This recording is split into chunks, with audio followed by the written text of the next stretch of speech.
tayo ay nabubuhay na in the last days. God is calling the body of Christ to prepare. Ang unang aayusin ng Diyos ay ang mga lokal na simbahan, kasama ang mga pastor at mga miyembro.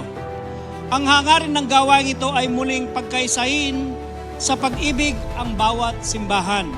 Pagkaisahin ang bawat pastor sa kapwa pastor, pagkaisahin ang miyembro sa kanilang kapwa miyembro, at ibalik ang tamang respeto ng miyembro sa kanilang mga pastor.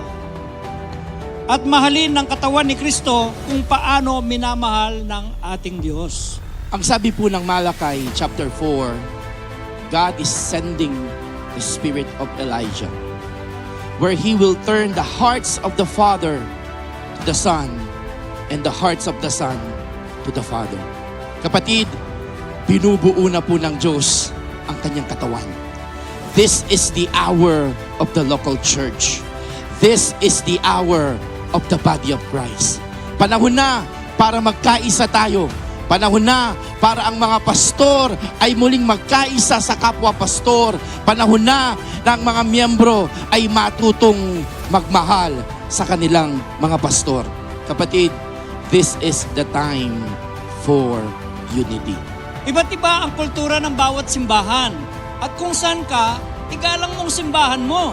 Huwag mong ikumpara ang simbahan mo sa iba. Huwag mong ikumpara ang pastor mo sa pastor ng iba.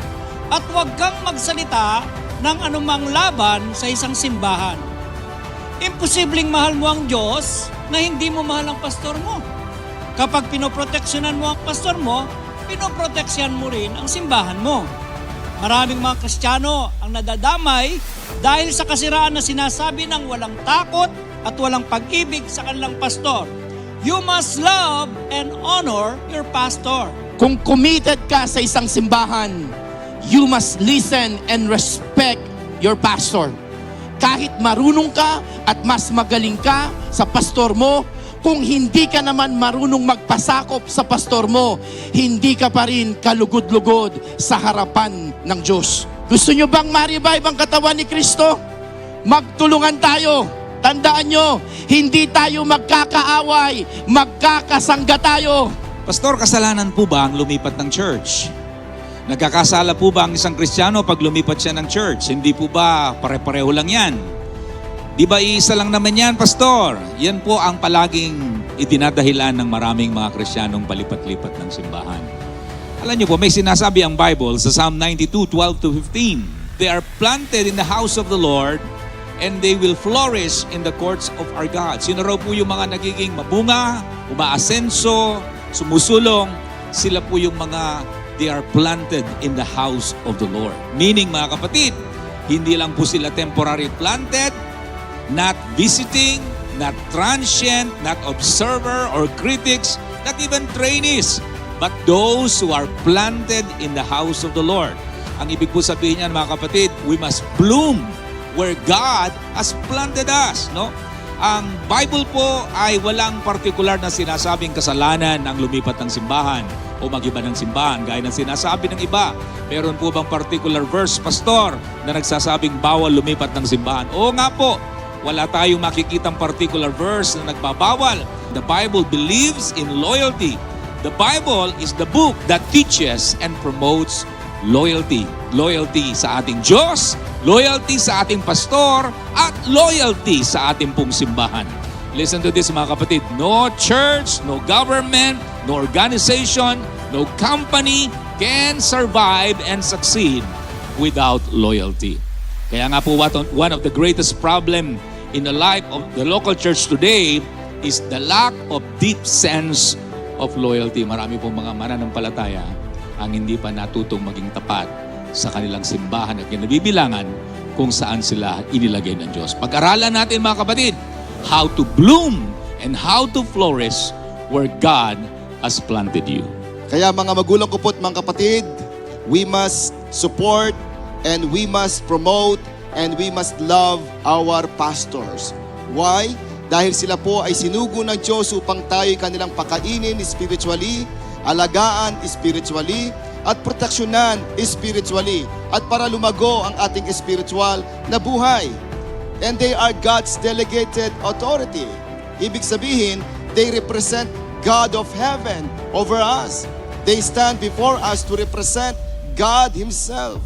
And they are actually speaking on behalf of God over the church. They are acting on behalf of God. They are the reflections of the Lord of heaven over the church.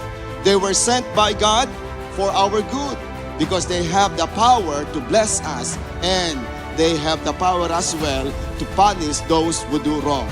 And they were sent by God to accomplish all what God wants to accomplish in His church. And they were sent by God to carry the light of our church. So the growth of our church depends on the growth of our pastors. So we must acknowledge and respect the authority of God given to our pastors. Again, we must love, support, promote, and obey our pastors, for they are God's delegated authority over His church. Ang Diyos ay naghahanap ng tao na gagamitin niya upang maging daluyan ng kapangyarihan niya. At hindi siya naghahanap ng matalino, hindi siya naghahanap ng magaling. Ang hinahanap ng Diyos ay loyalty o katampatan. God demands loyalty. Ito ang pinakamataas na qualification sa paglilingkod sa Panginoon. Ngunit ang loyalty ay isa sa mga qualities na nawawala sa katawan ng ating Panginoong Jesucristo. Ang kawalan nito ang nagiging dahilan ng mga kaguluhan, division sa katawan ng ating Panginoong Jesucristo. 50 na nga lang, na-divide pa. So, ang loyalty ay very dangerous. This is a spirit because loyalty, ito yung nagsimula sa langit. Kahit na sa mga malalapit sa Panginoong Yesus, ay mayroon ding mga hindi tapat, katulad ni Judas. Aanhin mo ang isang napakatalino, anointed, na manggagawa. Kung pagdating naman ng panahon, aagawin niya ang iglesia sa'yo o yung katungkulan sa'yo. Aanin mo ang maganda, matipuno, magiliw sa mga taong mga manggagawa kung ito naman ang aagaw sa kaharian mo, katulad ni Absalom na anak ni David. Hanggang ang pride, mga personal interest, at kawalan ng pagpapasakop ay nasa iglesia, there will always be division. There will be always gulo and rebellion inside the church. Na ito ang dapat na mawala sa ngalan ng ating Panginoong Yesus. Napakahalaga na makita natin sa loob ng simbahan na merong naglilingkod para sa ating mga tagapanguna. Marahil ilan na lamang ang gumagawa o tumutupad sa pagiging isang armor bearer. The work of an armor bearer is to pray your pastor, to support your pastor, to protect your pastor. Ganyan kahalaga ang isang armor bearer. One of the things that lessen the authority of the power of God is familiarity. When we are familiar with the presence of God, hindi tayo aware na kumikilos na ang Diyos sa ating kalagitnaan. Hindi tayo aware that the glory is tangible. Ang problema ba ay ang Diyos? Hindi. The problem is, familiar tayo sa pastor, familiar tayo sa gawain ng Diyos, familiar tayo sa mga bagay na patungkol sa Kanya. Brothers and sisters, don't be familiar with the word and the move of God.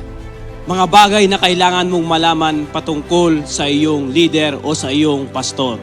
May mga mahalagang bagay na dapat mong gawin bilang isang miyembro. Kailangan mong respetuhin at igalang ang iyong pastor. Obey your pastor kahit mas mayaman ka sa kanya. Tandaan mo, siya pa rin ang pinili ng Diyos, hindi ikaw. Kaya ibalik natin ang dapat at nararapat sa iglesia. One of the major problem that we have within our local church today is what we call the church hopping. Ito po ay ang paglilipatan ng ating pong mga membro sa iba't ibang mga simbahan. Kaya hindi nakapagtataka ang tagal mo ng Kristiyano, hanggang ngayon di ka pa rin lumalago. Pag hindi na pagbigyan ni pastor, madali lang lumipat. Alang-alang sa masaganang habag at biyaya ng Panginoon. Manatili ka kung saan ka itinanim ng Panginoon. We must bloom where we are planted. This is the time na dapat mag-unite ang body of Christ. Marami nang nasaktan, marami nang nasugatan, marami nang nagulo, marami nang na-divide. Kung totoo ka ngang born again, tigilan mong sinasaktan ang katawan ng ating Panginoong Hesukristo. Yes, marami nga kayo, mas magaling nga kayo, pero tandaan mo, kung hindi naman kayo marunong makisama, kung hindi naman kayo marunong magpasakop sa katawan ni Kristo, hindi pa rin kinalulugdan ng Diyos ang ginagawa mo. The church is rising right now. At babangon muli ang simbahan ng mas malakas. Babangon ulit ang simbahan ng mas makapangyarihan. Dahil hindi na ito patungkol sa doktrina, hindi na ito patungkol sa denomination, hindi na ito patungkol sa pangalan ng simbahan, hindi na ito patungkol sa pangalan ni pastor. Binabalik na ng Diyos ang totoong dahilan ng simbahan ngayon. And His name is no other than Jesus Christ.